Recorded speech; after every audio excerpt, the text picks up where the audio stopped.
He is one of the most talked about players in the Premier League. Harry Maguire has now signed for Manchester United, what is a world record fee for a defender. He's one of the longest serving members of the squad, so he's seen a lot. He plays in the same position as I did, he wears the same number and has faced some difficult times under scrutiny from the press and pundits like me. Under a new manager, there's clear signs that he's enjoying his football more, and the Man United faithful are loving his redemption. There's so much to get into with a big man. Let's go. Are you down south based? London way. Are you yeah, London, I'm London. yeah? Yeah. So the moment I retired, I moved back. I built somewhere, and I was always going to come back to London. How old are your boys now? One's just turned 19, and the other one's 16. So, Centre back. Well, one's a keeper. How have you done that? One's, I don't know. I always say the same thing. What are you doing? One's a keeper. One's a centre half, left-footed. Oh, nice. So it's a bonus. No, it's good. It's good. Yeah, I've never been around the squad as close as I have been at the start of this season. It's been really interesting to see like how close you guys are. We seem like a real unit. There's loads of like joking going on. Cunha, the new signing, is part of every joke I see on social media or when I've been around. What's it been like for you? How important is that for you as a squad? Yeah, it's really important. I think team spirit's so important. I think it's actually quite nice to have someone like yourself around the squad. I think people can like think that we're not trying, we're not working hard, we're not doing enough, but we are. Guys, they're grafting. I've seen it. we are. We want to be successful. We're doing everything we can to be successful. Sometimes we know it's not been good enough of recent, and we've not give our fans as much. I mean, obviously we've won trophies over the last few years. We could have won more. I've lost two Europa Leagues, 2 Europa League finals now, one on penalties, and the last one against Spurs, where, if we're being honest, in both games we was the better team. But it could have been different in terms of that. But yeah, the lads are working hard, and it's a great atmosphere in the place. I feel like it's almost a little bit of a fresh start, and hopefully this start is a good start, and it's something that we can build on and strive towards, and get this club back to when you was playing. But you know what? It's weird because I said to a couple of my mates in the get your WhatsApp groups, I'm going to be interviewing Harry. I've been waiting to speak to him for ages, and they're like, "Oh, could be a bit frosty." You said a few things. I said, "No, I think he should be all right." I spoke to him in the tunnel, but I was like, "He's obviously going to be a little bit." And we're all right, aren't we? No, of course, yeah. Because I saw you in the tunnel, didn't I? Yeah, of course. But it was like, but I thought, I think it's the best thing to do is talk about these things. Is like, obviously, I've said some great things about you when you played for England, and there's been times when I've been critical of you in a Man United shirt. But I've always wanted you to kind of understand, like all players, it's never from a personal point of view. It's always like, in my job, you've got to say what you see. Yeah, I understand. And what more importantly, I wanted to kind of just find out from you, like, how does it make you feel when you see somebody like maybe myself who played at the club, who's been here, and some other people in the media similar? Yeah. How does that make you feel? Because I know how it made me feel when I played. Yeah. I tend to, as much as I can, ignore it all, even though it's hard. Social media nowadays is tough, and no, it's nice to when people speak well of you, but when you play for this club, I think you soon realise that you can get spoken well of and then 3 months later it could be totally different. It can flip so quickly. So yeah, I try and ignore it. I think it's more harder for the players as families, I think. Yeah. I was going to ask you about that. Because they're the ones probably who see it. People speak. When I speak to people, they don't generally bring up, oh, Roy Keane said this about you, Rio said this about you. They don't bring it up to me. They probably bring it up to my mum and dad or my brother. So I think personally, they're the ones that probably suffer a little bit more than myself. But I understand it's a job. I understand that that's what they have to do. And obviously, I don't mind taking criticism at all on my shoulders. I've had enough throughout my career, especially when you get older. It's the younger generation probably it's more fearful for, because you don't know which way it's going to go. How did you deal with it? And with that, what's that advice for them younger players? Because I think it's hugely important from someone from like yourself. Yeah, first and foremost, I've got a great team around me. I've got a good family, really close to my friends. My friends, what I was close to at school, I've stayed with the same friendship group. That's really important to have good support around you, good family around you. But obviously, some players come from different countries and don't have that. So, no, the main thing I always say is that you can only do what you can do, and on a football pitch you get judged, and when you play for this club, everything gets analysed. Every goal that goes in the back of the net is someone's fault. It always gets pinpointed on somebody, even though it could be just a good goal or good, well-worked goal. And I think you do become used to it, but for a young boy coming into it, when you're a young boy, you have no fear. And then once you make a couple of mistakes, and after a couple of seasons, people start expecting things from you, and then that's when the real test comes. And I see a lot of players at Manchester United break through in 1 or 2 years, and then after the second year, they start getting questioned and the form dips a little bit, and I think it happens so much. I don't think it's the first couple of years of youngsters coming into the first team. They always get worshipped at this club. Yeah. What has been your toughest moment in that period of criticism for yourself? My toughest moment, I think, I probably had a bad 6 months. What was, everything I did was online, and videos on me, and misplaced a pass. I think it got to a stage where anything posted was for clicks, more or less. Yeah. I can take constructive criticism off players, ex-players, and I think a lot it got to a stage where it was just all for clicks and and followers and things like that. The toughest moment, I'd probably say personally, probably when I got jeered at Scotland away playing for England. Onto the pitch. Obviously, I've had an amazing career for England, and then coming on the pitch there, and then I know it was only their fans. They'd probably say a little bit of banter or thingy, but it got to a stage there. Then I think people realised it had passed the mark of banter. Yeah. And I think that was the moment what really turned, and I had a lot of support and help around me there. I had a lot of people reach out to me, ex-players. I must say there was a lot of people who text me who found my number from nowhere, and now I'm really appreciative of that. No, good. And just to flip it, I mean, during the pre-season tour, I saw a little bit of data come out that you was the best-selling shirt on the tour, which is like such a huge turnaround, and that redemption arc almost. Do you think you turned a bit of a corner last season, and the rapport with the fans have gone to a new level for you? Yeah, definitely. I think obviously the worst season for me was the end of the Ragnick era. That was the period where I wasn't playing at my best and I was making mistakes. And then the season after, Erik come in, and I found myself out of the team. But actually the season Erik was in, the first season, we finished third in the Premier League. I think I played 30 games, not in the Premier League, but in and out of the team. Leacher and Rafa formed a great partnership that year and did really, really well.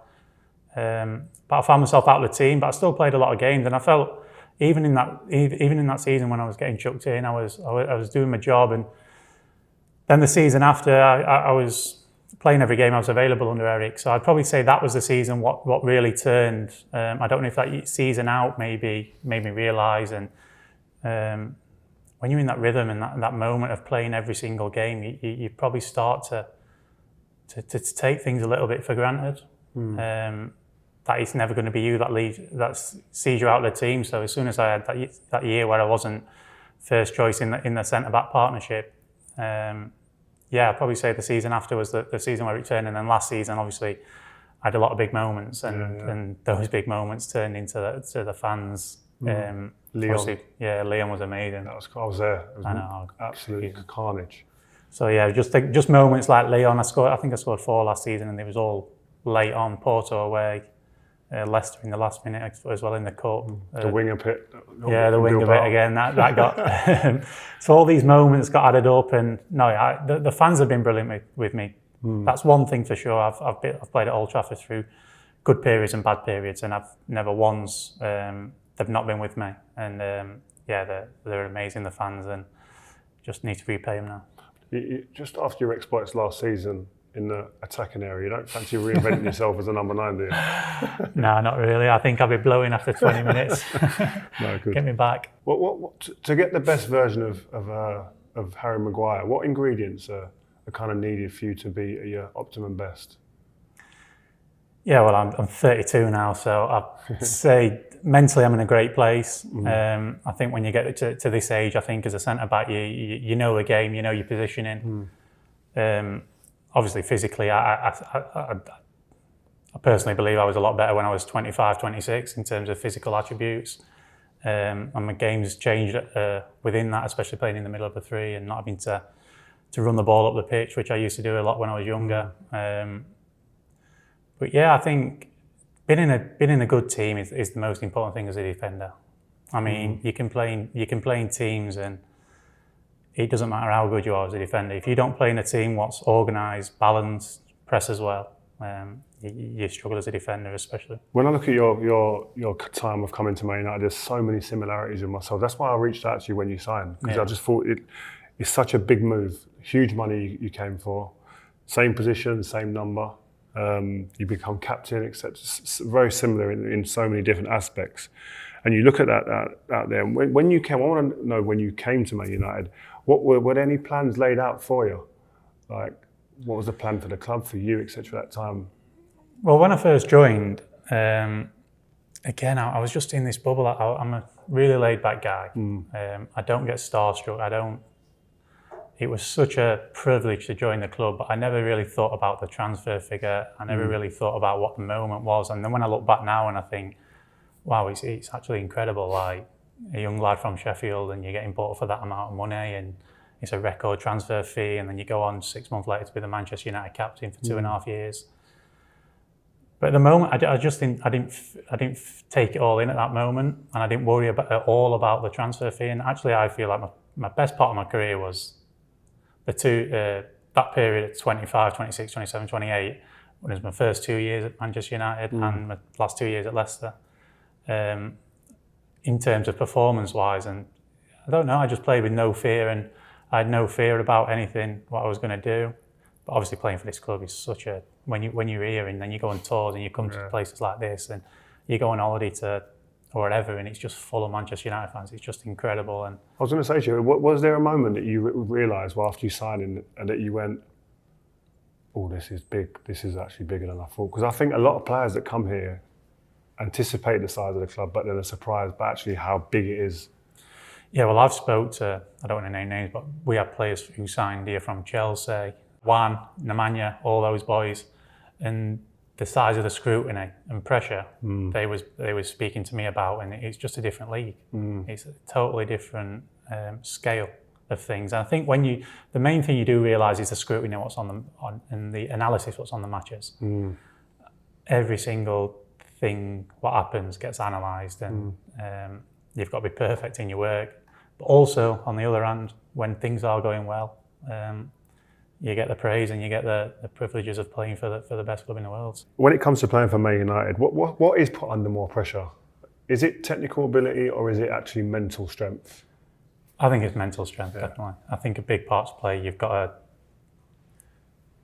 to thrive off the pressure, and you've got to play like you're playing in a playground. And I think that's what we've struggled to find over the last 10 years. There has been a transition period, obviously, when Sir Alex was here, and we had the best team by far and won all the trophies. But the transition period is, at the moment, the reality is that we're not the best team. And I think it's how people and how the lads can adapt to that level of scrutiny and to keep going through that scrutiny. And I think Bruno's a perfect example. He doesn't care what anyone thinks, and he believes in his ability, and that's why he shows on the pitch. Talking to Bruno, obviously he became captain.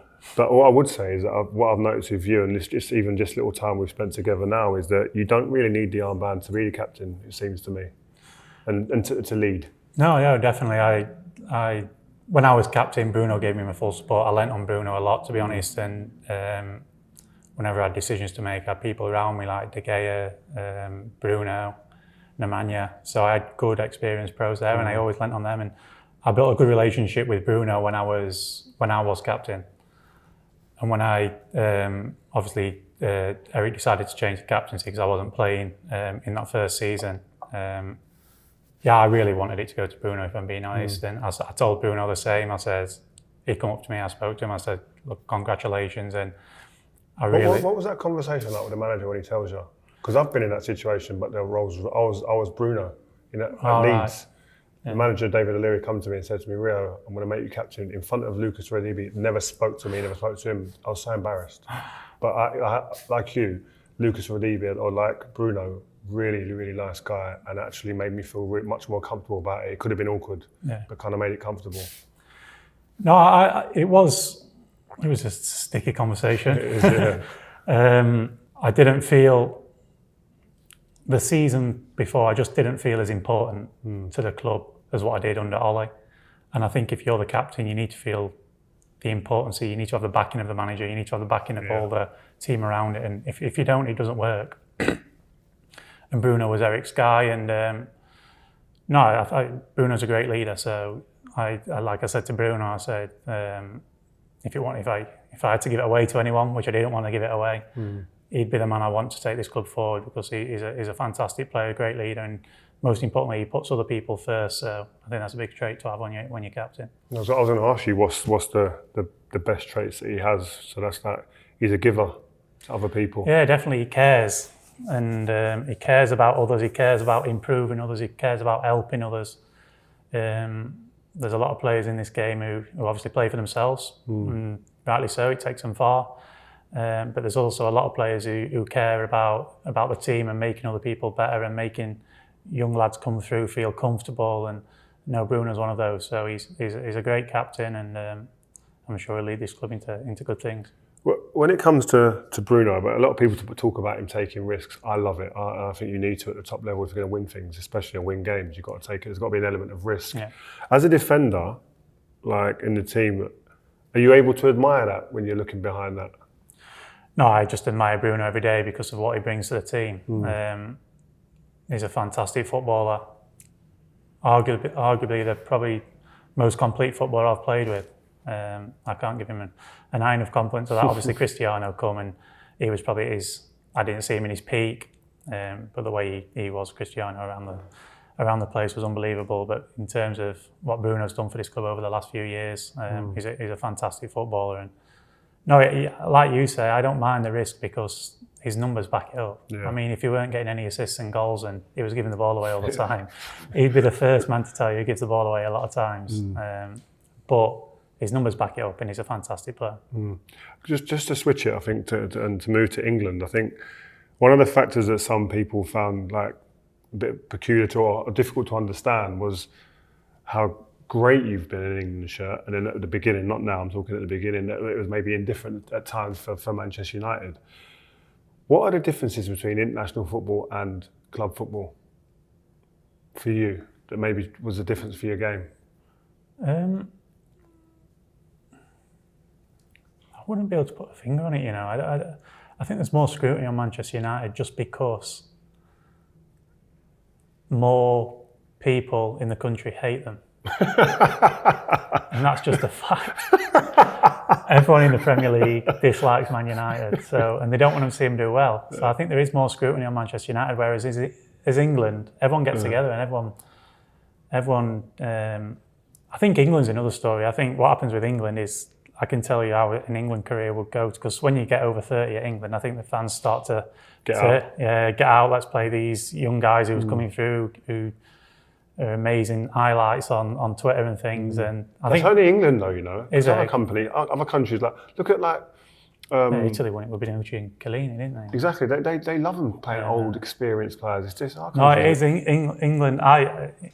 I know, like when as soon as I've seen it firsthand. I mean, when Walks has been having it for the last 5 years. He's been the best English right back probably we've ever produced. And that's the way it goes in England. That's probably what people do need to be aware of as well. Because, but Gareth was amazing in terms of he really didn't listen to absolute anybody or any pressure or any media.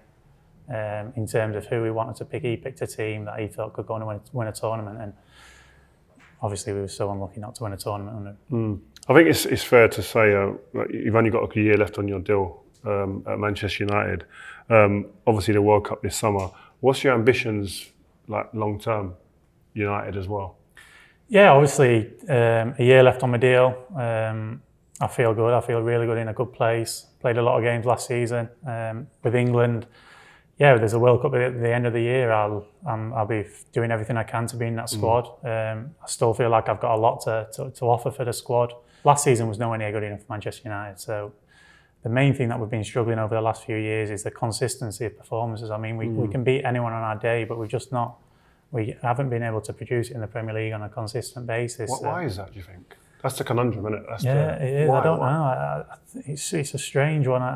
Do you talk about it a lot, players-wise? Yeah, because we want to find it. We want to be challenging at the top, and we have a lot of talent in the squad. We've brought in Mateus and Brian, who look really well, and I know they're going to improve us massively. And it's really good that now we've had a full pre-season to work under this manager. So I think he spoke about it a lot last season, that we just didn't have a chance to train. And I think, to be honest, when he first took over, I think the physicality of our squad wasn't good enough for the Premier League. We couldn't run hard enough, we didn't win enough duels, and I think he's realised that.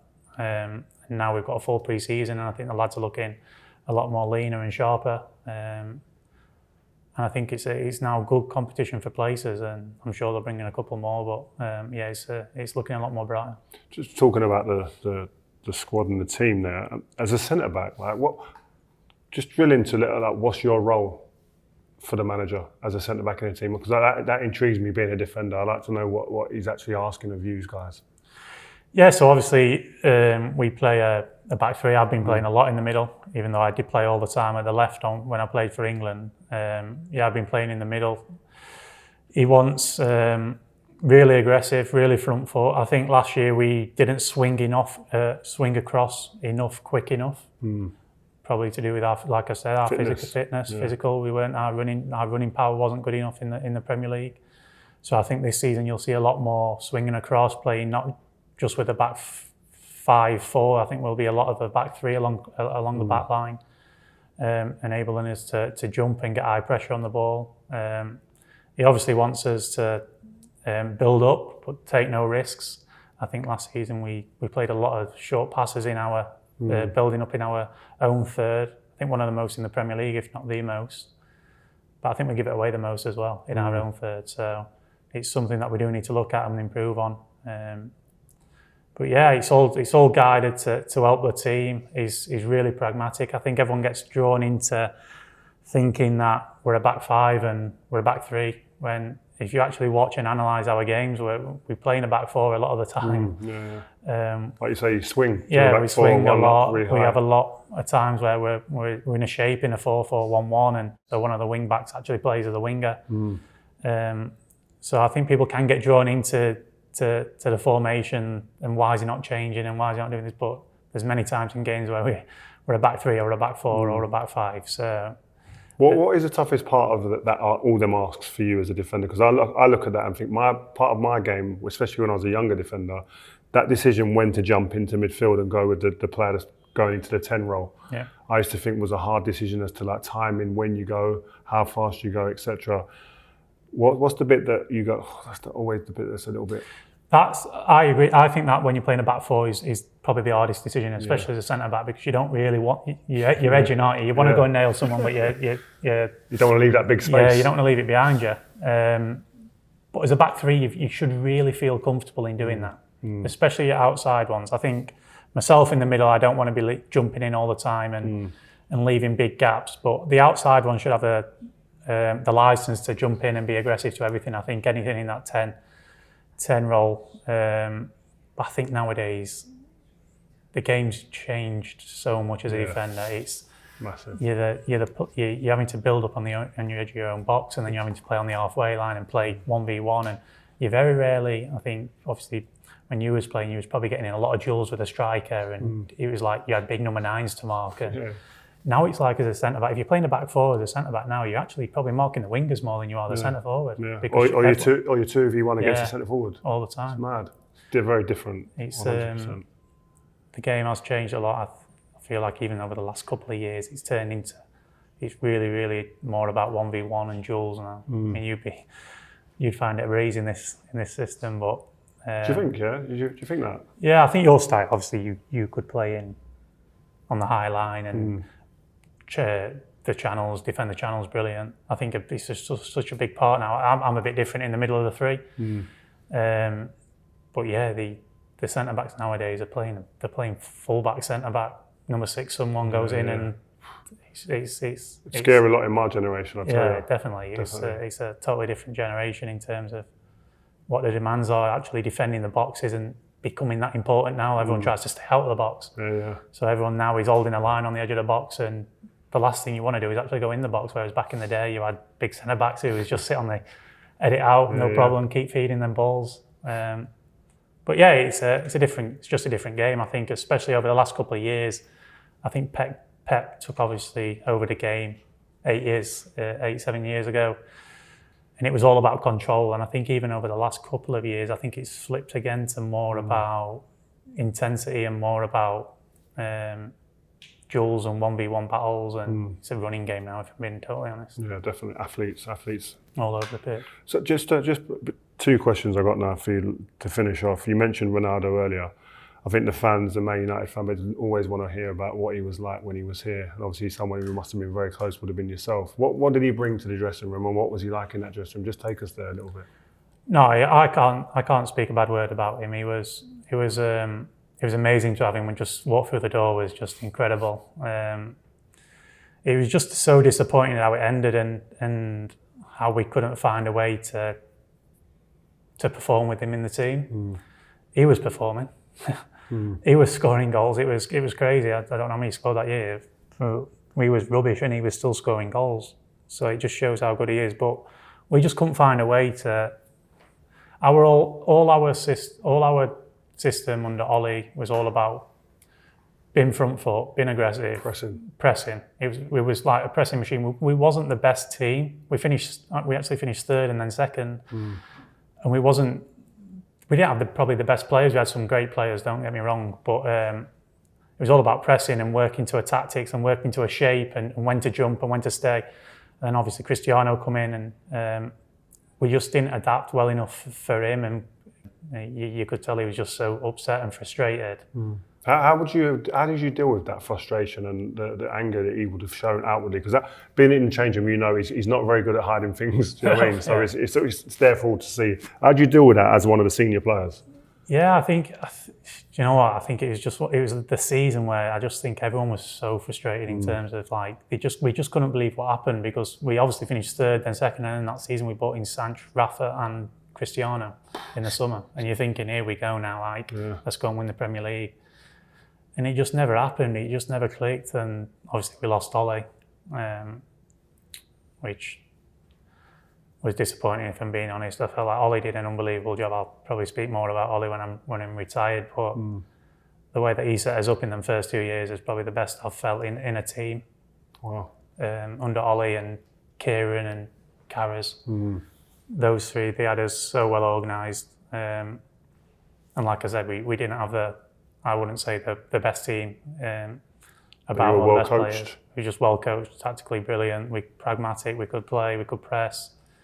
But yeah, the third season I was there, it just didn't work, and it had nothing to do with Cristiano, because like I said, he was our best player that year by far.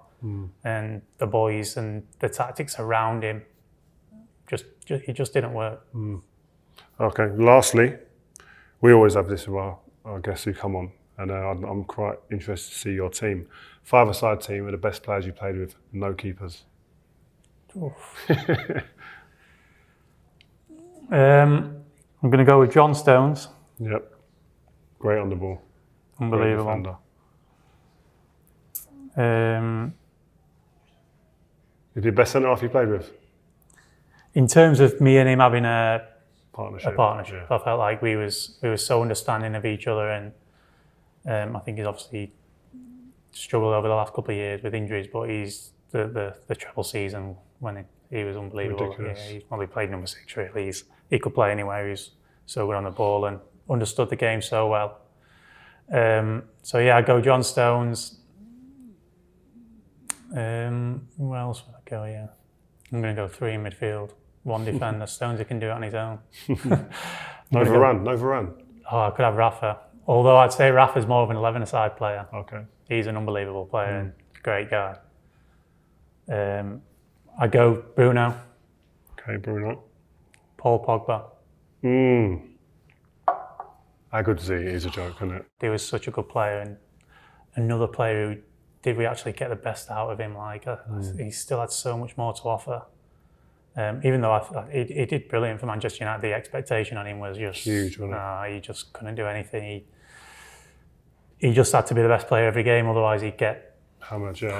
So no, he had everything. He was an unbelievable player. So John Stones, Bruno, Paul Pogba, Riyad Mahrez. Oh, played with him at Leicester. Yeah, he was a fantastic player. Crazy in five-a-side. He was. He? Yeah. And then striker, obviously Cristiano. That's not a bad team. So it's John Stones, Bruno, Pogba, Riyad Mahrez, Cristiano.